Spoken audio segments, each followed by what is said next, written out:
année. Merveille à tous. Merveille à tous. Nous on va acclamer fortement pour les Seigneur Jésus-Christ. Il nous a accordé une grâce imméritée. C'est de nous protéger jusqu'avant 2026.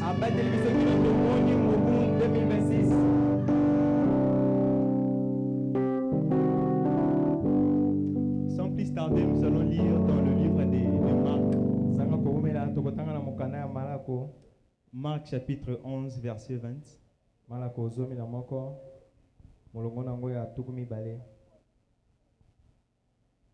Je lis.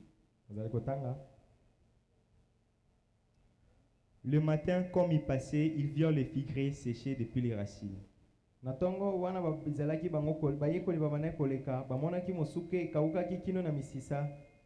Et Pierre, se souvenant de ce qui s'était passé, lui dit,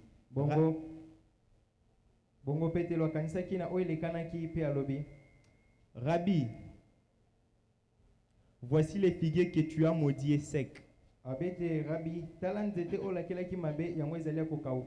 Jésus lui répondit, ayez foi en Dieu. En vérité, je vous l'ai dit, quiconque dira à cette montagne, ôte-toi et jette-toi dans la mer,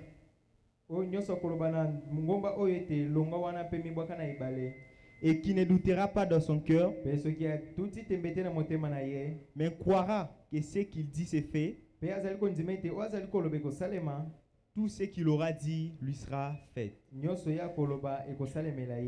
Vous pouvez vous asseoir. Dieu Tout-Puissant, le Créateur de ciel et la terre, nous voici, Père, devant ta face à toi, devant ton peuple, partager une petite morceau de ta parole. Ainsi, nous te demandons de nous assister du début ainsi qu'à la fin. Tout pour ta sainte gloire, au nom de Jésus-Christ. Amen. Encore une fois, que le Seigneur vous bénisse. Comme je le disais, c'est vraiment une grâce pour nous de nous retrouver en vie. Parce qu'il y avait tant de gens qui voulaient voir 2026. Il y a d'autres qui sont partis même à 0 heure. Mais Dieu nous a donné cette grâce de voir cette année. Et là, comme nous venons de le lire dans Marc, en lisant la lecture, nous voyons que c'était une conversation de Jésus et Pierre, d'où Jésus leur parlait de la foi. Et ce qui retient plus mon attention ici, c'est là où Jésus a dit, tout ce qu'il aura dit lui sera fait.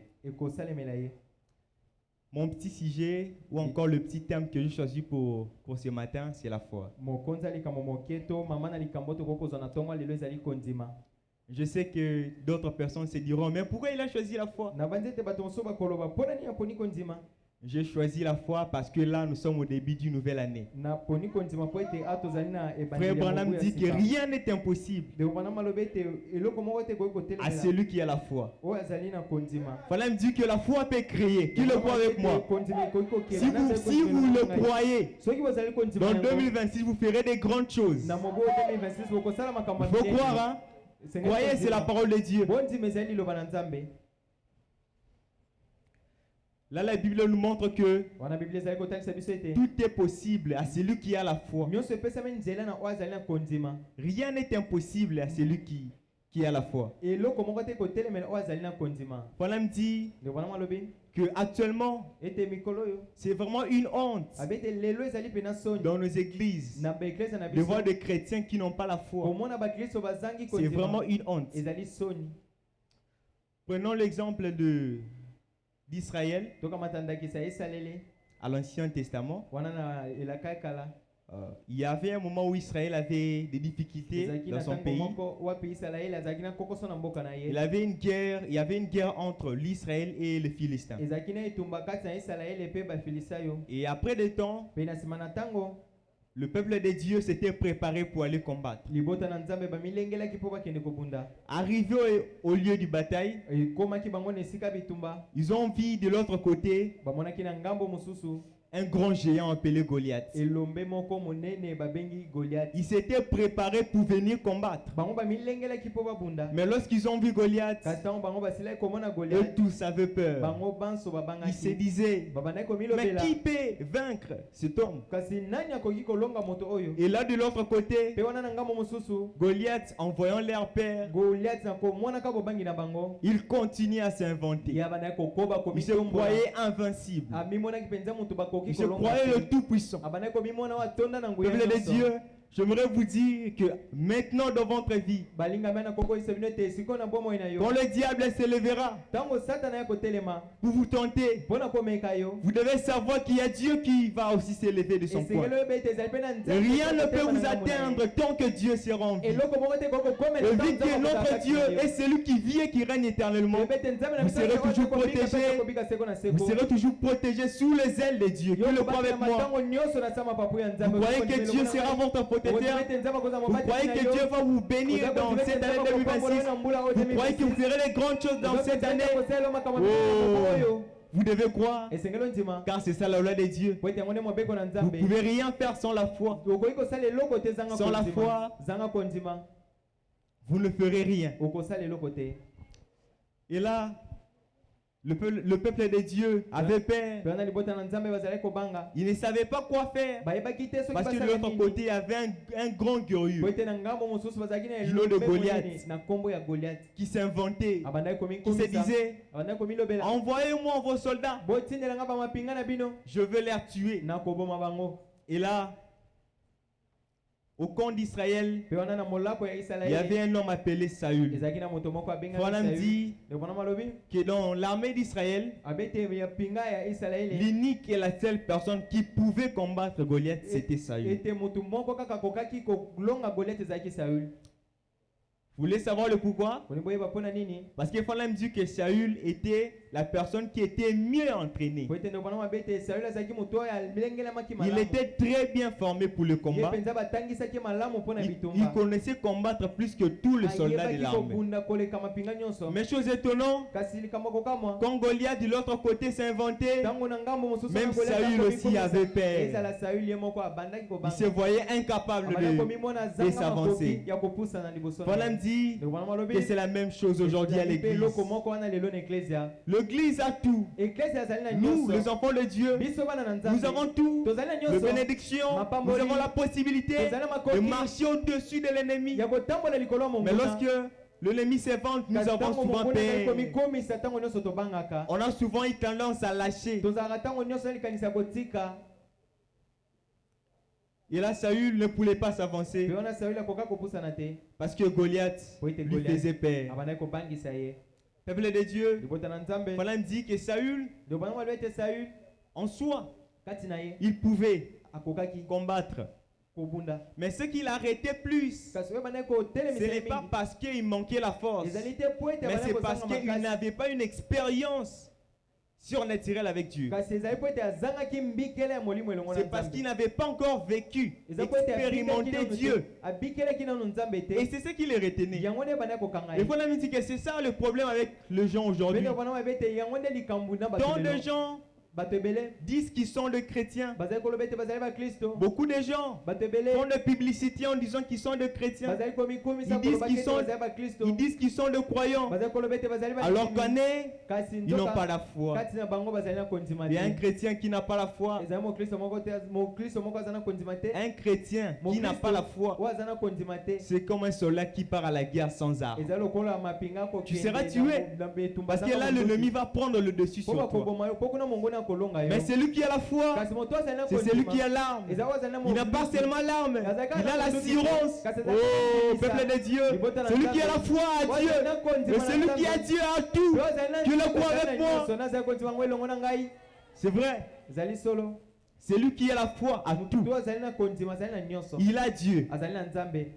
Voilà me dit que regardez Moïse, enseigné pendant 40 ans. Il recevait la formation des militaires pendant 40 ans. Il était spécialiste en Égypte. Et en lui, il avait ce désir de libérer le peuple d'Israël. Mais vous savez ce qui le retenait? C'est parce qu'il était incapable. Malgré la formation qu'il avait faite, il était toujours incapable. C'est la raison pour laquelle, lorsqu'il voulait aider le peuple d'Israël par sa propre force, cela avait connu un scandale en Égypte. C'est ainsi qu'il s'était échappé. Il est parti dans le désert. Et la fois on a dit 5 minutes dans la présence du Seigneur. Après que Moïse ait passé 5 minutes dans la présence du Seigneur, il se sentait plus capable de descendre en Égypte, lui seul, sans armée, pour venir délivrer le peuple de Dieu. Et vous savez ce qui avait fait cela? C'est de l'expérience. C'est parce qu'il avait expérimenté Dieu. C'est ce que vous devez faire ce soir. Peuple de Dieu, c'est vrai que là nous avons vu le jour. Nous avons vu 2026. Voulez-vous continuer votre année 2026 comme 2025? Vous voulez que ça soit la même chose? Mais si vous voulez que ça ne soit pas la même chose, et la foi, demandez Dieu, cherchez à expérimenter Dieu. Parce qu'il faut même dire que c'est l'expérience qui produit la foi. Lorsque vous avez plus d'expérience, vous aurez plus de foi. Oh, l'Istabernacle, dis à ton voisin que 2026 c'est une année de foi. Dis encore à ton voisin, bouge-le, bouge-le. Dis-lui que 2026 c'est une année de foi. Oh, car c'est une année de grandes choses. Et tu pourras réaliser ces grandes choses que si tu as Dieu. Tu pourras réaliser ces grandes choses que si tu as la foi.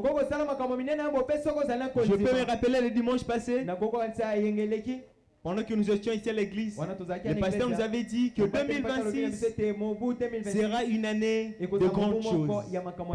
Parce que tant de gens ont l'habitude de dire, à chaque fin d'année, ils ont l'habitude de dire, cette année, c'est mon année. Cette année, c'est mon année. Donc chaque année qui vient a toujours été son année.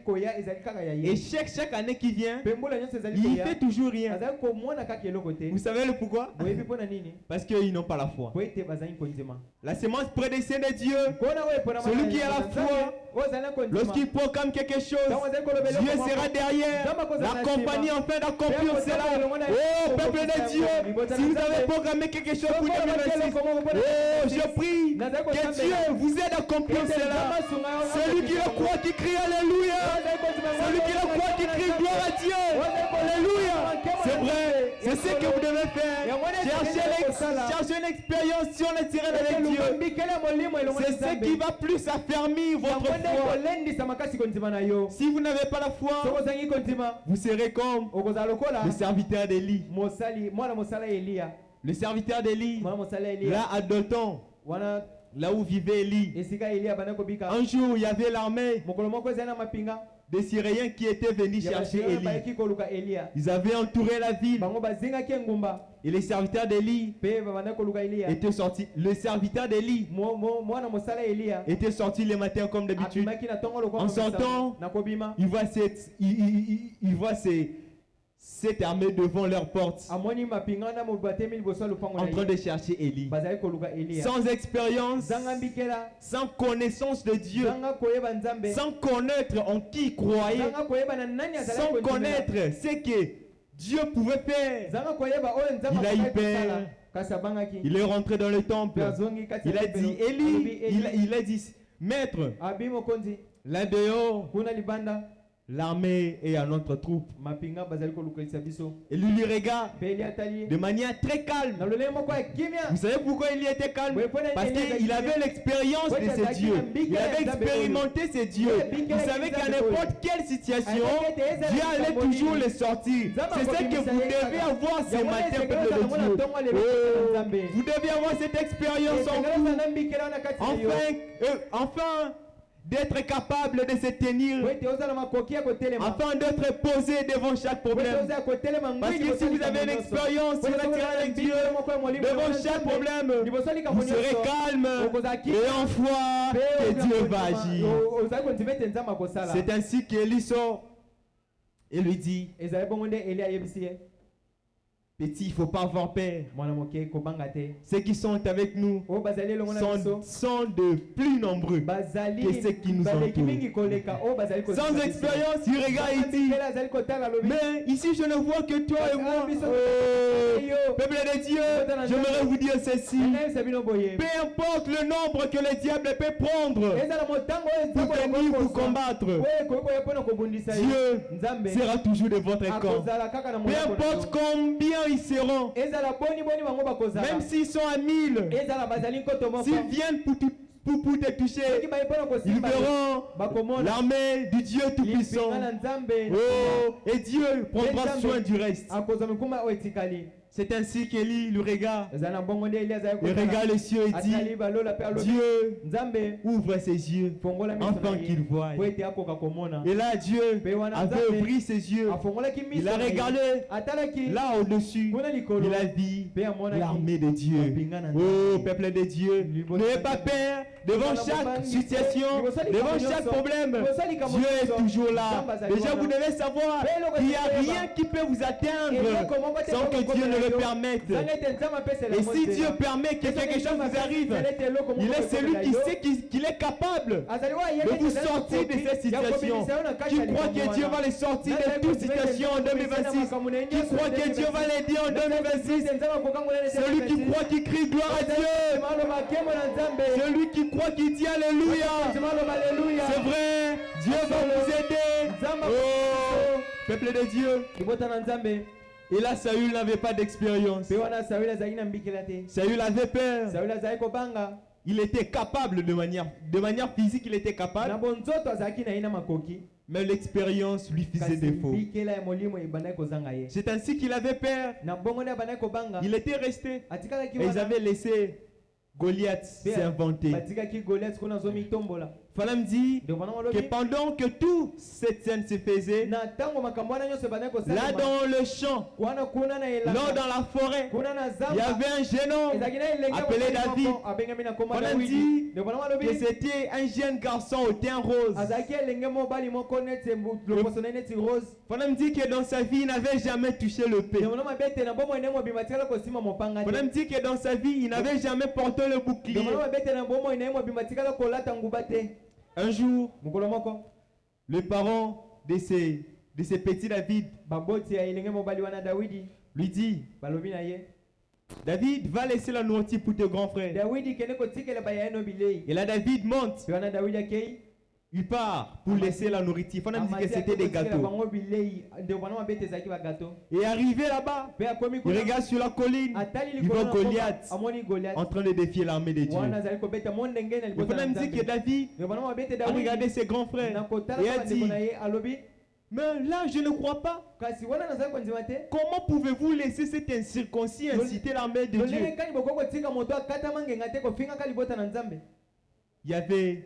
Il n'y avait pas de réponse à cette question. Parce que tout le monde se sentait incapable. C'est ainsi que David leur dit, laissez-moi, permettez-moi d'aller combattre. J'irai lui combattre. Saül regarde le petit et lui dit, David, tais-toi, regarde sa taille, regarde ta taille, regarde ce qu'il détient comme épée. Oh, l'Istabernacle, peu importe ce que le diable peut toucher comme arme dans sa main, Dieu va toujours vous protéger, Dieu va toujours vous garder afin de surmonter cela. Car Dieu, c'est un Dieu aux possibilités illimitées. Oh, il est le même hier, aujourd'hui, éternellement. C'est ainsi que David leur dit, laissez-moi jurer le combat. Et Saül lui dit, viens alors, viens alors. Prends le bouclier, prends l'épée. Et Saül essayait de l'entraîner. Et ça ne marchait pas. Et David dit, débarrassez-moi de tout vos choses. Moi, je sais en qui je crie. Je sais en quoi je base ma foi. Et là, Saül lui dit, mais David, que dit-il, mon petit? Saül lui dit, David lui dit, un jour, quand j'étais là dans la forêt, il y avait un ours qui était venu prendre le brebis de mon père. Je l'avais suivi, je lui avais tué. Et après cela, il y avait encore un lion qui était venu prendre encore le brebis de mon père. Je lui avais tué, je l'avais tenu par la barbe et je lui avais tué.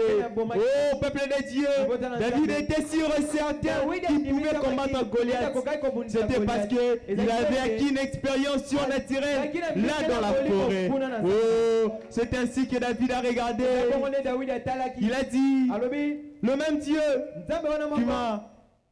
Dieu qui m'a aidé à tuer l'ours, le même Dieu qui m'a aidé à tuer ce lion, il sera le même Dieu qui va m'aider à tuer ce Goliath.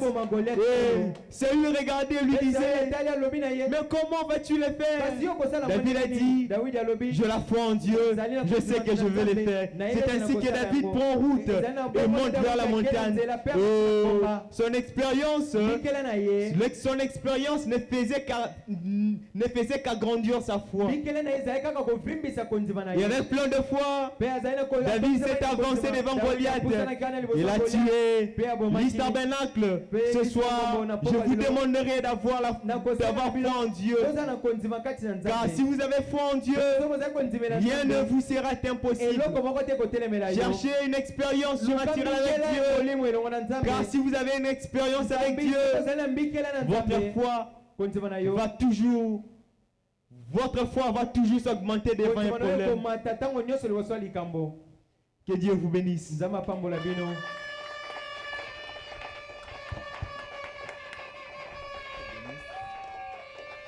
Est-ce que nous pouvons acclamer encore très fort pour la